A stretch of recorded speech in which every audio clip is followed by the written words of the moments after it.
I want you to write it down. Counterfeit prophets produce counterfeit gospels. Counterfeit gospels produce counterfeit faith. Counterfeit faith produce counterfeit salvation.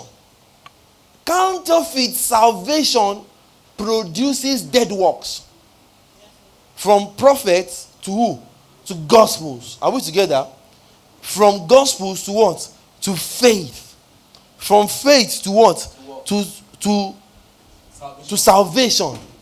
From salvation to what? To works.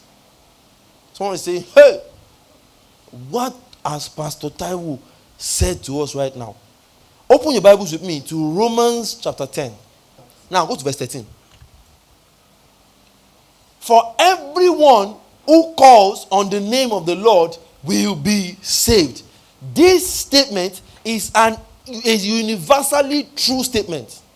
This 13 starts by saying, for everyone who calls on the name of the Lord will be saved. But there lies the problem. Calling upon the name of the Lord is hinged on certain requirements or prerequisites. Are you with me?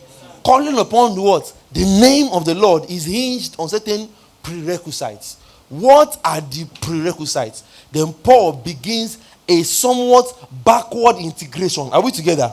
He begins to unravel the process that gets a man to a point where he can call the name of the Lord. Are you with me? So verse 14. How can they call? Can you see now? On the name, I'm adding that by myself. Are we together? How can they call on him to save them unless they what? Believe. So in your notes now, start noting it. Call on him is directly proportional to believing in him. Actually, is 5 steps. But Paul starts with step 5. It's 5 steps. So in your numbering, let nobody number 5. We're going to do 5, 4, 3, 2, 1. Are you ready? Yes, sir. So how can they call upon him to believe, to save them? Call upon him is number 5, Abi. Unless they what? Believe in him. Believe in him is number 4. Are you with me now? How can they believe in him if they have never what? Heard about him. Heard about him is number what? 3. Are you with me? How can they hear about him unless someone what? Tells them, of course, about him. Right? That's number what? 2. How can anyone go and what? Tell them. Can you see? Without being sent. The Lord sent someone. That's number 1. Now let's stop there. Paul had to do this breakdown so that you can understand how you came to call upon the Lord. You think you came to call upon the Lord because you are feeling like it. No. There was a process involved. And this process involved obedience. We'll get to it. Are we together? Focus on these 5 steps first. Are we together, people of God? 5 steps. The Lord sent someone. Can you see? Number 1. Number 2. The person tells them about the Lord. Right? Number 3. The people heard about the Lord. Are we together? You know, it moves from the Lord to someone. From someone now to the audience. Hearing. Are we together? And then what did hearing produce? Believe in him. When they now believe in him, what do? They call upon him.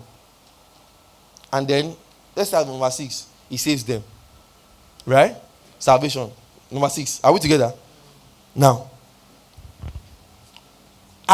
you have just seen 5 steps that starts with the Lord sent someone and ends with the Lord saves someone. Are you with me? Yes. Now, how does this have anything to do with what I said before? The problem is that when the Lord does not send someone, the process is broken. It's corrupted. Where is the place that false prophets stand in this process? Descending. They sent themselves. God did not send them. Do you understand now? And go back to the story the one I gave you earlier on. Counterfeit prophets produce counterfeit message. Gospel. And this counterfeit gospel produces what? Counterfeit faith. And this counterfeit faith produces what? Counterfeit salvation. And people who think they are saved but are not saved will produce what? Dead works. Do you understand now?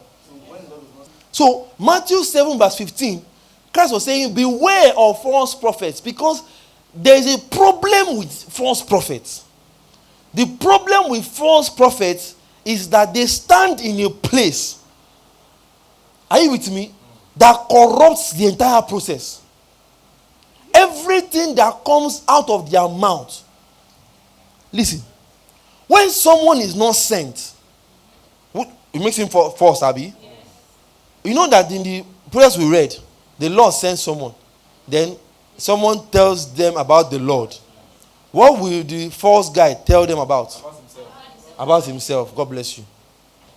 Do you understand what I'm saying? He will start selling himself. Or whoever sent him.